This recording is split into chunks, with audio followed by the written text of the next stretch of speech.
नमस्कार भक्तों, स्वागत है आप सभी का हमारे चैनल भक्ति महोत्सव में। आज हम आपको सीता जी के आदर्श जीवन के बारे में कुछ बातें बताएंगे। तो आइए शुरू करते हैं। पति सेवा में ही सदा प्रसन्न रहने वाली सीता वन में जाकर अपने समस्त भौतिक सुखों को भूल जाती हैं। उन्हें राजपाट, महल, बगीचे, धन दौलत और दास दासियों की कुछ भी स्मृति नहीं होती। वे निरंतर भगवान श्री राम की ही सेवा में तत्पर रहती तथा उनके आज्ञानुसार अर्घ्य, पाद्य आदि से वनवासी ऋषियों का यथा योग्य सत्कार किया करती थी। वे निर्जन वन में घर की भांति ही निर्भय रहती। उनका मन सदा श्री राम में ही संलग्न रहता और वन में वे श्री राम के साथ बड़ी प्रसन्नता से रहती थी। चित्रकूट से पंचवटी जाते समय जब श्री राम जी आत्री के आश्रम पर ठहरे, उस समय अनसुया ने सीता को बड़ा ही सुंदर पतिव्रत धर्म का उपदेश दिया। उसे सुनकर सीता ने अनुसुया के उपदेश का समर्थन करते हुए कहा, यदि मेरे पतिदेव अनार्य और जीविका रहित होते तब भी मैं बिना किसी दुविधा के इनकी सेवा में संलग्न रहती। फिर जब ये अपने गुणों के कारण ही सबकी प्रशंसा के पात्र बने हुए हैं तथा दयालु, जितेंद्रिय, धर्मात्मा, स्थायी प्रेम करने वाले और माता पिता की भांति हितैषी है, तब इनकी सेवा के विषय में कहना ही क्या है।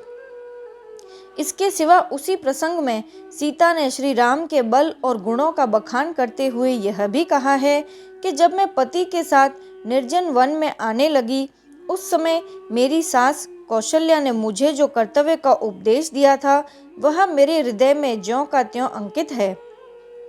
उसके पहले मेरे विवाह काल में अग्नि के समीप माता ने मुझे जो शिक्षा दी थी वह भी अच्छी तरह याद है। मैं जानती हूँ कि स्त्री के लिए पति ही गुरु और सर्वस्व है। उसके लिए पति सेवा से बढ़कर दूसरा कोई तप नहीं है इत्यादि। इस प्रसंग से पता चलता है कि सीता के पति सेवा विषयक भाव कितने ऊंचे थे। माता पिता और सास की शिक्षा को वे कितना आदर देती थी। सीता जी के तेज और निर्भयता का नमूना भी देखिए। जिस अतुल पराक्रमी रावण का नाम सुनकर देवता लोग भी घबरा जाते हैं, उसी को सीता निर्भयता के साथ कैसा उत्तर देती हैं। वे रावण के दांव में पड़ी हुई भी अत्यंत क्रोध से उसका तिरस्कार करती हुई कहती हैं, तू सियार है और मैं सिंहनी हूँ, मैं तेरे लिए सर्वथा दुर्लभ हूँ, फिर भी क्या तू मुझे पाने का हौसला रखता है। जैसे कोई सूर्य की प्रभा को छू नहीं सकता, उसी प्रकार तू मुझे छू भी नहीं सकता। तेरी इतनी हिम्मत कि तू श्री राम की प्यारी स्त्री का अपहरण करना चाहता है। अवश्य ही तू सूर्य और चंद्रमा को हाथ से पकड़ने की अभिलाषा करता है। यदि तू श्री राम जी की प्यारी पत्नी पर बलात्कार करना चाहता है तो निश्चय ही जलती हुई आग को देखकर भी उसे कपड़े में बांधकर ले जाने की इच्छा करता है और लोहे की तीखी सलाखों की नोक पर विचरना चाहता है। इसके सिवा उन्होंने यह भी कहा कि तुझमें और श्री रामचंद्र जी में उतना ही अंतर है जितना सिंह और सियार में है, समुद्र और नाले में, अमृत और कांजी में, सोने और लोहे में, चंदन और कीचड़ में, हाथी और बिलाव में, गरुड़ और कौवे में इत्यादि। इससे यह सीखना चाहिए कि अपने पतिव्रत धर्म और परमात्मा के बल पर किसी भी अवस्था में स्त्री को डरना उचित नहीं है। अन्याय का प्रतिवाद निर्भयता से करना चाहिए। परमात्मा के बल पर सच्चा भरोसा होगा तो भगवान अवश्य ही सहायता करेंगे। किसी प्रकार के प्रलोभन से, भय से या बड़ी भारी विपत्ति आने पर भी धर्म का त्याग नहीं करना चाहिए। इस बात की शिक्षा भी हमें सीता जी के जीवन से मिलती है। लंका की अशोक वाटिका में सीता का धर्म नष्ट करने के लिए दुष्ट रावण ने कम चेष्टा नहीं की। वह स्वयं अपनी स्त्रियों के साथ अशोक वाटिका में गया। सीता को अपना वैभव दिखाकर उनका मन विचलित करने के लिए बड़े बड़े प्रलोभन दिए। बार बार अनु ने विनय की। इस पर भी सीता अपने धर्म पर अटल रहकर दुष्ट रावण का नीति युक्त शब्दों में सदा तिरस्कार ही करती रही।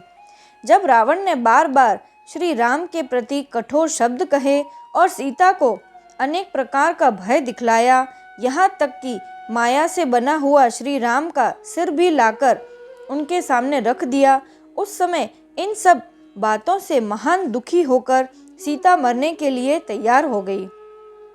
परंतु धर्म से डिगने की भावना कभी स्वप्न में भी उनके मन में नहीं उठी। उनका मन दिन रात श्री राम के चरणों में ही लगा रहता था। राक्षसियों ने भी सीता को भय और प्रलोभन दिखाकर बहुत तंग किया, परंतु सीता तो सीता ही ठहरी।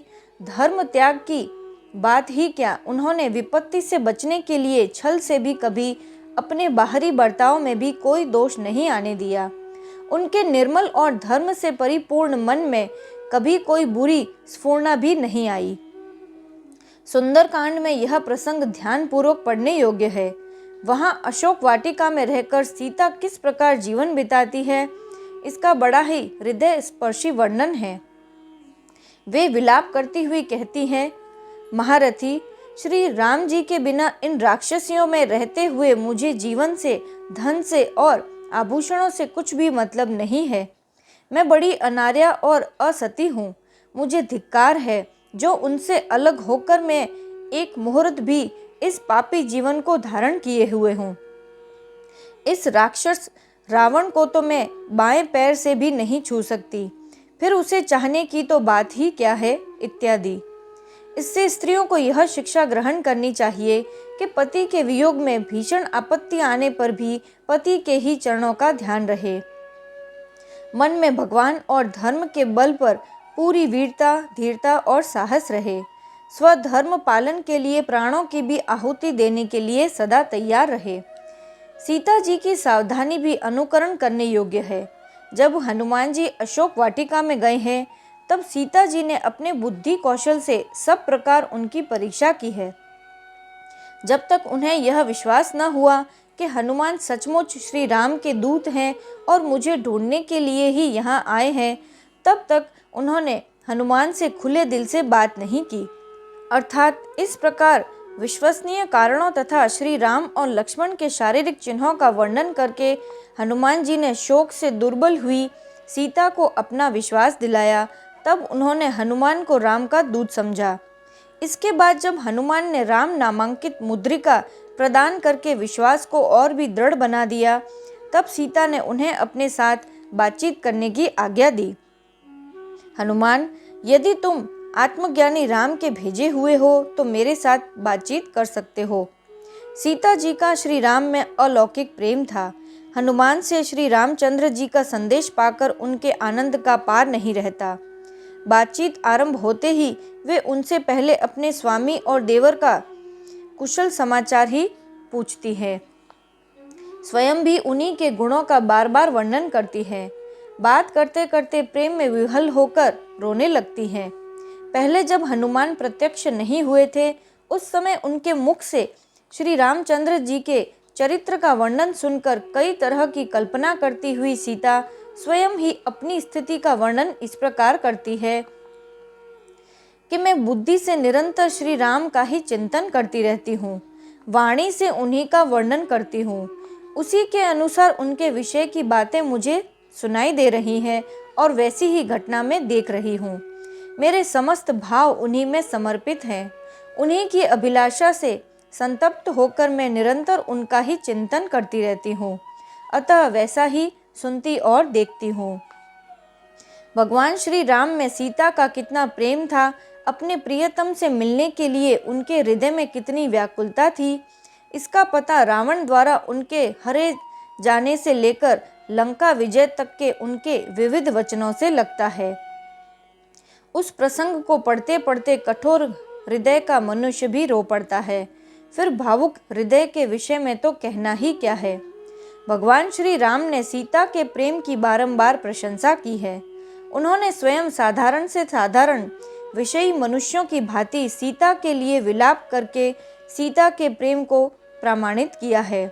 वे सीता के वियोग में व्याकुल होकर रोते और विलाप करते हुए ऋषि कुमारों, सूर्य, पवन, पशु पक्षी और वृक्ष लताओं से भी सीता का पता पूछते हुए फिरे हैं।